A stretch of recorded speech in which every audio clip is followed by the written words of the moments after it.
Parlons maintenant du procès de l'ex-militaire Martin Lévesque qui est accusé de meurtre qui s'est poursuivi donc au Palais de justice de Québec. Bon, il a déjà admis avoir tué l'une de ses voisines à Saint-Raymond.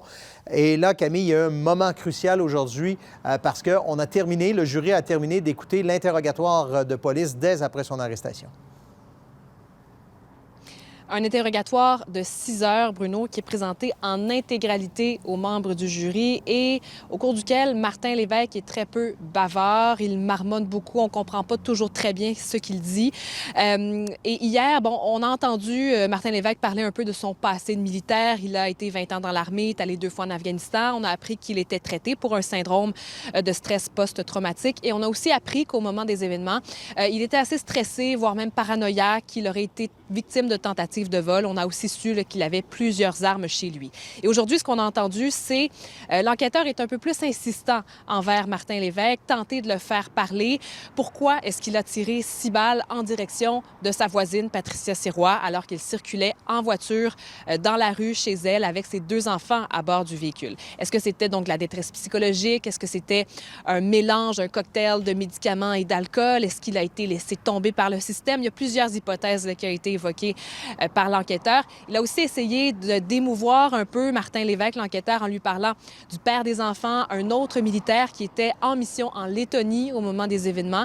Et c'est justement quand il est question là, des enfants de 1 et 4 ans qu'on sent Martin Lévesque un petit peu plus émotif ou du moins ébranlé. On va écouter un extrait de cet interrogatoire. Puis c'est correct qu'il y a des bouts que tu te rappelles pas. Non, mais c'est ça. J'aimerais ça m'en souvenir, puis j'aimerais ça savoir. Mais c'est tout flou, là. On est capable de travailler ensemble. Okay?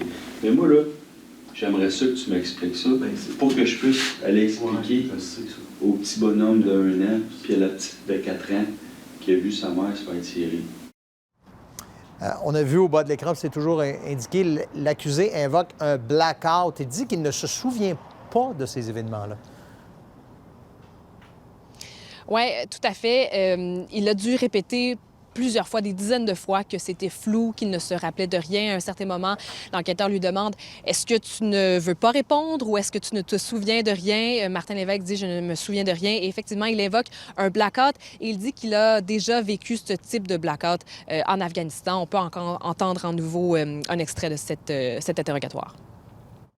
Il y a juste quelque chose qui a snappé. Puis c'est dans ça. Je peux pas vous dire. Peut-être. C'est ça l'affaire. Je peux pas vous dire. On va en parler plus tard, mais là, pour l'instant, c'est un blackout. Je ne sais pas comment l'expliquer à moi-même.